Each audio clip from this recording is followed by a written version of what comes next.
ఇక్కడ ఒక స్త్రీ పట్టబడింది. ఆమె ఎందుకు పట్టబడిందో నేను చెప్పను, పెద్దలు ఎందుకు వచ్చారో నేను చెప్పను.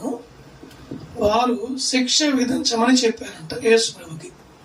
ఇతను అన్నాడు, మీరే శిక్ష విధించమని చెప్పాడు.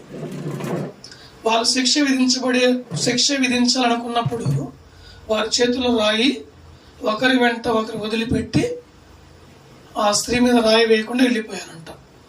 కారణం ఏందని గమనిస్తే, మనస్సాక్షిత ఎవరు గద్దించారు?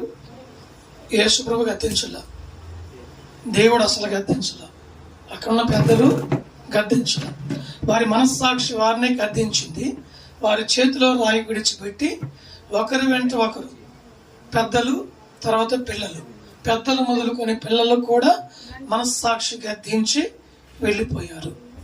అంటే ఒక వ్యక్తిని శిక్షించాలంటే మొదట నీ మనస్సాక్షి నీకు బాగుండాలి.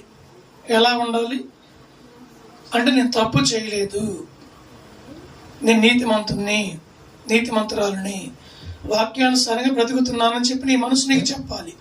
చెబితే ఎదుటి వారిని శిక్షించు అని చెప్పేదని మనసు వస్తుంది. ఇప్పుడు నీవు కూడా అదే పాపంలో ఉన్నావు కదా, అదే మార్గంలో ఉన్నప్పుడు నువ్వు ఎదుటి వారిని ఎలా శిక్షిస్తావు? శిక్షించమని ఎలా చెబుతావు? అందుకని మనస్సాక్షిత గద్దించబడిన వారై అందరూ వెళ్ళిపోయారంట. నా ప్రియ దేవుని బిడ్డలారా, మన మనస్సాక్షి మనకు సరిగా ఉంటేనే మనము ఒకరికి చెప్పగలుగుతాం, ఒకరిని నడిపించగలుగుతాం, ఒకరిని ధైర్యపరుస్తాం. అర్థమైందా? ఈ మనస్సాక్షి బాగలేకపోతే ఎవరికి ఏమి చెప్పలేవు. దేవుని నామానికి మహిమ కలుగును కాక. అయితే మీకు ఒక మాట చూపించి ఒక చక్కని ఉపమానం చెబుతా. చూడండి,